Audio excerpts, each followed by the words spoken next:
Alone Season 7, Episode 7. We did not go 3 weeks in a row with no tap outs as Joel taps out today. And, I got to say, I think this was the right decision by Joel. We were hitting day 40. He's having issues standing. He's low on food stores. And I just don't think that is a safe scenario to be out there in the Arctic alone. So Joel, I know it would have been a tough decision to make, but I think it was the right one. And yeah, it sucks that you're gone, but we do need to start narrowing down these contestants before the end. Joel, I was not a huge fan of him this season. I felt there was just too much time spent on unnecessary things. Uh, One interesting thing is this season we haven't really had that loneliness factor really been a huge thing for our contestants. Most seasons at this point we either have seen or are starting to see people tapping out just because they're lonely. And I really think that having this 100-day goal, that 100 days to set your sight on, it's no longer, I have no idea how long I have to stay out here. That having that goal, that focus is really keeping all our contestants really in the game.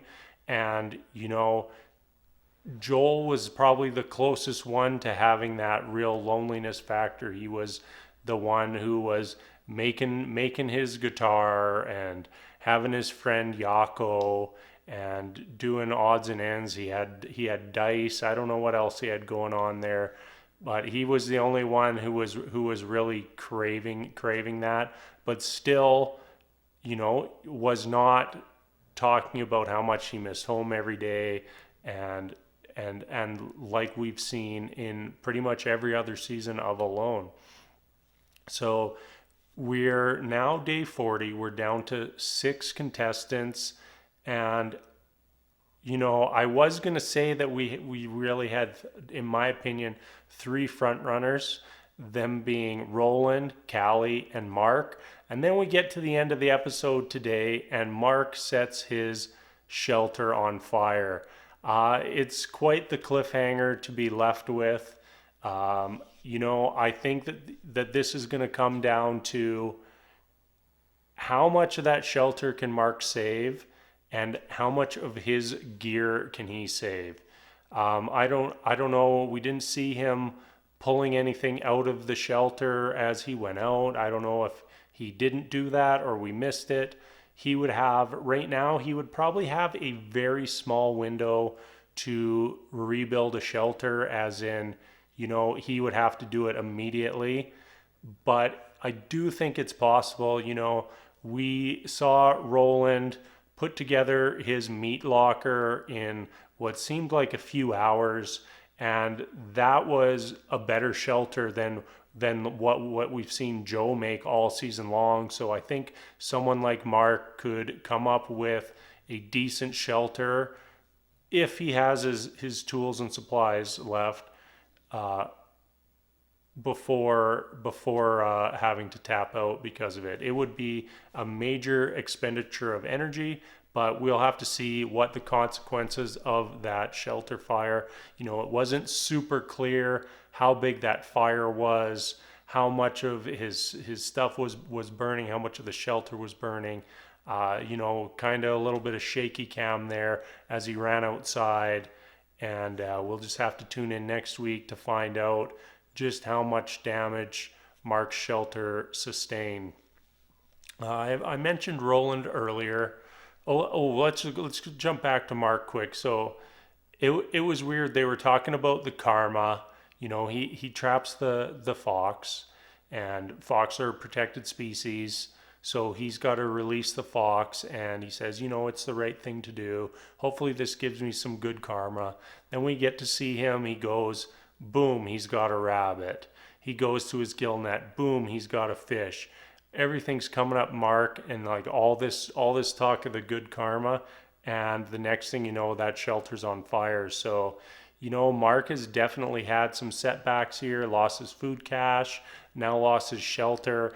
But to me, he seems like a guy who is going to push through as long as he humanly possibly can. And I don't think a lost shelter at this point is enough to make him tap out. Okay, let's move on to some other contestants. I want to talk about Roland real quick. I really liked his idea for the food locker. We've seen the food caches up in the air, and pretty much every single one of them has been rated. If we look back to last season, Jordan, constructed his food cache quite well. He shaved those logs to prevent the wolverine from getting up there, and the wolverine still managed to get up there. Joel this season, he built a fairly low food cache, and the wolverine immediately gets up there, gets his food. We had Mark with his fish over the log, attached to a rope, gets pulled down by what we presume to be a black bear. So those food caches are just not cutting it. So I really like Roland having a different approach, and just saying, I'm not building up in the air. One, it's not safe for me, and two, I know a wolverine can get into anything that I build. Anything I build up in the air, that is. So his approach is just build a small, fully enclosed wooden chest. And it'll be interesting to see how this works out. Like, I don't think that he made the perfect shelter. I think that it's small enough mice. Weasels could probably still get in there. But for the most part, I'm thinking that his food is secure. Another thing I like is Roland said he built it straight within line of sight of his shelter. So anything happens, he can look directly out that shelter, shine a light directly out of the front of his shelter, and see if something's trying to raid his food stores. I really like a lot of the things that Roland's been doing this season. He has worked extremely hard. He worked extremely hard on the rock house, worked extremely hard hauling back and forth that muskox, worked hard on building this shelter, and I think that he's just got a different mentality of many of the other contestants, and I believe that is partly from him actually living in the north, and I really think that all those skills that he has built up over the years are starting to pay off for him. All right, the next person I'd like to talk about is Callie. She has been the trap master this season. Callie starts to run low on food today. What happens? Boom, 4 rabbits. That is a lot of food at this point in the season. We don't see all our contestants raking in the food nonstop right now. A lot of the fishing has become worse. We do still see people catching fish, but that is a resource that's dwindling down.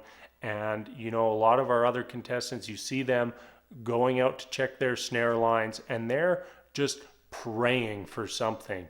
Callie seems to go out and she just knows she's going to have something. So I think that's going to be a huge boon for her as we transition from fall into winter. And we'll see how far that can take her deep into the winter. The other contestant we saw today was Kylan. Not much to report there. She kind of had a tough day. She saw the moose, tracks down the moose, and it just vanishes on her. So that's twice now that she has encountered moose and not even been able to get a shot off. And that's just an experience that has to be extremely demoralizing. All right, that is going to wrap up this episode for me today. I will be back again next week. And as always, thank you so much for watching, and we will see you later.